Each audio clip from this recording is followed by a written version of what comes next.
Hello student, I am going to start here electoral politics in this chapter. We will see in chapter 2 we have seen that in a democracy it is neither possible nor necessary for people to govern directly. Chapter 2 में हमने देखा कि लोकतंत्र इतना आसानी से और इतनी आवश्यक नहीं होती कि लोगों द्वारा डायरेक्टली गवर्न किया जा सके. So the most common form the democracy in our times. लेकिन आज के समय में जो हमारे most common form of the democracy है वह है लोगों द्वारा शासन, for the people to govern through their representative. और ये गवर्निंग का जो प्रोसीजर है वो रिप्रेजेंटेटिव के थ्रू है.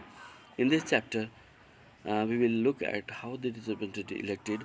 इसमें हम लोग देखेंगे किस तरह से रिप्रेजेंटेटिव इलेक्टेड होते हैं. And we begin by understanding why elections are necessary. हम इसमें शुरुआत करने से पहले देखेंगे कि इलेक्शंस की शुरुआत क्यों है, वाई इलेक्शंस आर नेसेसरी, क्यों होती है इसकी आवश्यकता, एंड यूजफुल इन डेमोक्रेसी. और इसको हम लोग जानने की कोशिश करेंगे कि इलेक्शन की आवश्यकता क्यों है और क्यों ज़रूरी है. We try to understand how electoral competitions among parties serve the people. यह हम लोग जानने की कोशिश करेंगे कि इस तरह इलेक्ट्रल कॉम्पिटिशन्स पार्टियों के बीच में होती है और लोगों की सेवा के लिए काम करती हैं. We then gone to ask what makes an elections democratic. और इसमें हम लोग फिर आगे जाके क्वेश्चन से राइज करेंगे कि ये इलेक्शंस डेमोक्रेटिक कैसे बनाई जाती है, किस तरह से इलेक्शंस को डेमोक्रेटिक बनाया जा सकता है. So basic idea is here to distinguish democratic elections from non democratic elections. यहाँ पर जो बेसिक आइडियाज़ हम लोग डिस्टिंग्विश करेंगे, डेमोक्रेटिक इलेक्शंस के क्या प्रोसीजर थे और नॉन डेमोक्रेटिक इलेक्शंस के क्या प्रोसीजर थे. The rest of the chapter try to assess election in India in the light of this yardstick. और बाकी चैप्टर में हम कोशिश करेंगे इलेक्शन जो भारत में हो रही हैं वो इसका एक अपना पैमाना है, इसका यार्डस्टिक है, एक नोशंस है. And we take a look at each stage of elections. यहाँ पर हर एक इलेक्शंस के स्टेजेस को हम लोग देखेंगे, from the drawing of the boundaries of different constituencies to the declaration of result. इसमें जो अलग अलग समाज बटे हुए हैं उसके क्या बाउंड्रीज है, डिफरेंट कंस्टिट्यूंसीज क्यों बनाए गए हैं, इलेक्शंस के रिजल्ट डिक्लेरेशन का क्या प्रोसीजर है.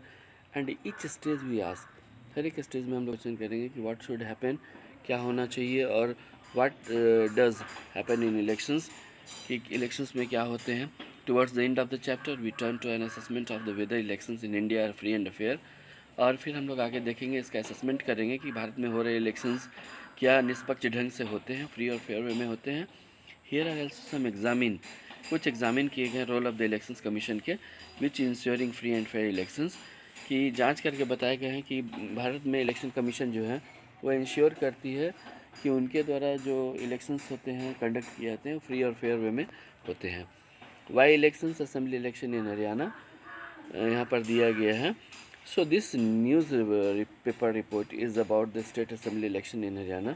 यहाँ पर जो रिपोर्ट है न्यूज़पेपर का वह असेंबली इलेक्शन से हरियाणा के बारे में जो 1987 में हुए. State had been ruled by the Congress party led government since 1982. यहाँ पर हरियाणा में जो शासन की जा रही थी वह कांग्रेस पार्टी की सरकार थी 1982 के समय से. Chaudhary Devilal then opposition leader, उस समय चौधरी देवीलाल जो थे अपोजिशन लीडर थे. Led government called the Naya Yudh, उनके द्वारा जो है अपोजिशन लीडर के रूप में उन्होंने मूवमेंट चलाया था स्ट्रगल फॉर जस्टिस, न्याय युद्ध के लिए. And formed a new party, और उन्होंने एक न्यू पार्टी का फॉर्मेशन किया, Lok Dal, which is called by. His party joined other opposition party to form the front against the Congress and the elections.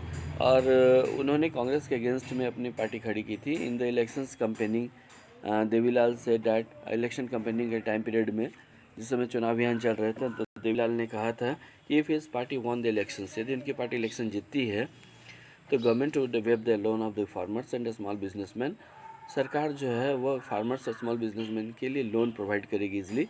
And he promise that, उन्होंने इसकी वादा की कि this would be the first action of the government, his government. और उन्होंने ये भी वादा किया था अपने मैनिफेस्टो के थ्रू कि सरकार में आने के बाद सबसे पहली प्राथमिकता उनकी इसी की होगी. Next time we will discuss on the further actions. That's all.